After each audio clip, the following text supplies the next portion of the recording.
morning and welcome to another episode of Pep's Corner. Today we'll continue reading our book, Homer P. Figg. We will read chapters 10 through 11, which can be found on pages 50 through 59. Our focus and purpose for reading is posted on the screen, so make sure you have your books in hand and are actively reading and following along. Remember, boys and girls, to reread a second time so you are coming to shared reading, fully prepared to engage in instruction. Chapter 10, When the River Cries Like a Baby. Harold read me a story once about a man who could see into your mind. Think of a number and he'd put it out on a deck of cards. Man could tell you what you were thinking before you thought it. He knew your Aunt Mildred's birthday and how many horses your brother owned, and if you preferred rhubarb or apple pie. At the end, he saw things that got him tarred and feathered and run out of town on a rail. And the best part of that story, and that was the best part of the story, I'm wondering if Jebediah Brewster has the same power to read minds.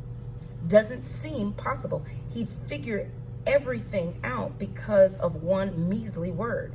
Turns out it wasn't only the word smell, it was seeing the man himself. Mr. Smell has been following us, Brewster explains softly, his hard blue eyes lifted in the hills around us. Thinks he's been clever. But the good Lord gave me the eyes of an eagle. That isn't a dirty old weasel. That's Ebenezer Smell, skulking among the rocks. He's the color of dirt, but I see him. Indeed, I do. He made me do it. I managed to say, made me come here on a rotten lie. Mr. Brewster and Mrs. Bean have been so good and decent, it makes me want to cry, having to admit that I've been sent to betray them. Maybe he did, and maybe he didn't, Mr. Brewster says, not unkindly. Makes no difference. Our strategy remains the same. Let them watch us, Smelt and his confederates. See what it gets them. Doing the devil's work. They got a darky man, I tell him, eager to make up for my falsehoods. I think they mean to kill him or sell him for a slave. Brewster glances at me sort of sideways, his eyes never straying long for the hills. Darky is not a proper word, he says, very stern. If a man has dark skin, say that he is colored or that he is African. Or better yet, do not refer to his complexion. Does the Lord care if we be pink or brown? I assure thee, he does not. They put a sack on his head, I tell him, the colored man. That would be Mr. Samuel Reed, the conductor, says Brewster, squinting into the distance. He has been leading our group of slaves to freedom and was abducted 2 days ago.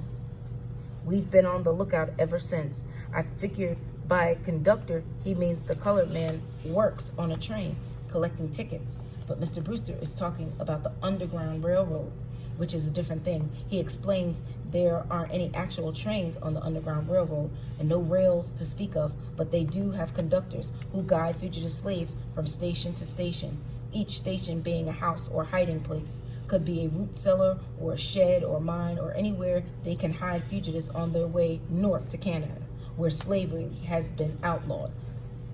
Thousands have come this way, he explains. There are given safety at the station and many others like it. Men like Samuel Reed risk their own freedom so that others may be free. And men like Mullins and Smell are always waiting in the shadows, eager to betray them for a few pieces of silver. The evil that men do for money continues to astound me. Are thee kin to such men, Homer Figg? Speak the truth, for I shall know if thee lie. I decide that lying to Jebediah is like lying to God. You can't fool either one. So I tell him about coming upon Stink and Smelt in the woods, how they stole Bob the horse and took me prisoner, and how Smelt will be waiting for me when night comes, and that he will want to know where the fugitives have been hid. Mr. Brewster nods. It is as I suspected. Come along, Homer. Back to the house, as if we were not aware that Mr. Smelt is watching us. This evening, after supper, thee wilt report to him as instructed. What should I tell him? I asked Mr. Brewster. Mr. Brewster's smile is hard and cold as a diamond gemstone. Tell him the truth, he says. The truth shall set thee free. Night never took so long to come. It's like someone nailed the sun in the sky just to torment me, because the last thing in the world I want to do is come face to face with Ebenezer Smell. He might try to snatch me away, and even though Mr. Brewster says telling him the truth, I'm afraid what he'll do with the truth, because the real truth is I don't know what's going to happen when night finally gets here.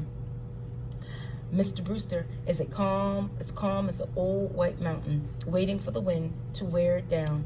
There's no rush about him. He waits like waiting is all he ever wanted to do. I was raised among society of friends, the people thee call Quakers, he says, staring at me like a great bearded barn owl.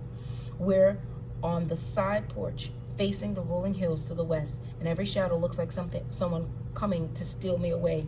In the big warm kitchen, Mrs. Bean is cooking supper. The smell of beef and potatoes wafting out at the porch makes my throat feel thick.